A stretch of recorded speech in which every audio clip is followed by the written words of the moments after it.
അസ്സലാമലൈക്കും സഹോദരി സഹോദരന്മാരെ, എല്ലാവർക്കും നമസ്കാരം. ഇപ്പം ഇന്ന് ഇത്ര ജൂൺ 5 ആയല്ലോ.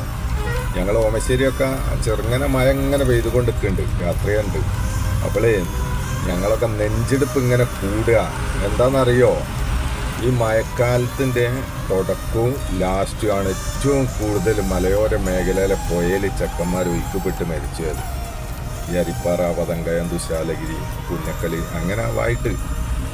അപ്പോൾ ദയവ് ചെയ്തിട്ട് നിങ്ങളാരും ഈ മലയോര മേഖല പോയി കുളിക്കാൻ പുറത്തിട്ടോ. ഏത് നിമിഷവും മലവെള്ളം വരും, അടിച്ചാട്ട് പോവും. നമ്മൾ കുളിച്ചെടുക്കുമ്പോൾ വെയിലൊക്കെ ഈ മലക്ക് മഴ പെയ്യുന്നുണ്ടാവും. അതുപോലെ നാരങ്ങാത്തോട് ആ ഭാഗത്തു നിന്ന് ഇങ്ങോട്ട് കിടന്നിട്ടൊരു പോയിൻ്റെ വക്കത്തായിട്ട് ഒരു ഒറ്റപ്പാറുണ്ട്. അതിൽ നിന്ന് കയറി നിന്നിട്ടാണ് നമ്മളെ ചെക്കന്മാർ ഫോട്ടോ എടുക്കാൻ കയറിയല്ല. 2-3 ചെക്കന്മാർ എനിക്ക് ഓർമ്മയുണ്ട്. ഈ മയ്യത്തെടുത്ത പൊക്കട്ട് അങ്ങോട്ട് പൊട്ടിപ്പോയിട്ട് അത് സ്ലിപ്പായിട്ട് വീണിട്ടാന്ന് തോന്നുന്നു.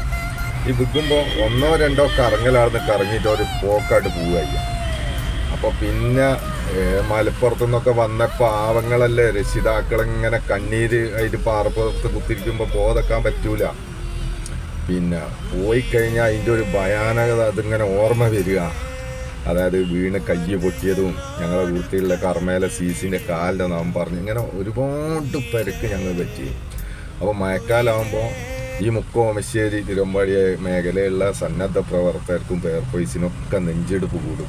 ദയവ് ചെയ്തിട്ട് പുരയിലെ മക്കളോടൊക്കെ ഒന്ന് പറഞ്ഞു കൊടുക്കിയിട്ട് ഞങ്ങൾ ഇക്കൊല്ലം തന്നെയാലും ഒരാളവിടെ മരിക്കാതെക്കട്ടെ.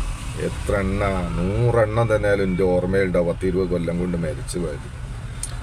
ഏതായാലും പഠിച്ചോൻ കാക്കട്ടെ. പോയി പെടല്ലിട്ടോ. വീണ്ടും ഞാൻ ഓർമ്മപ്പെടുത്തുക.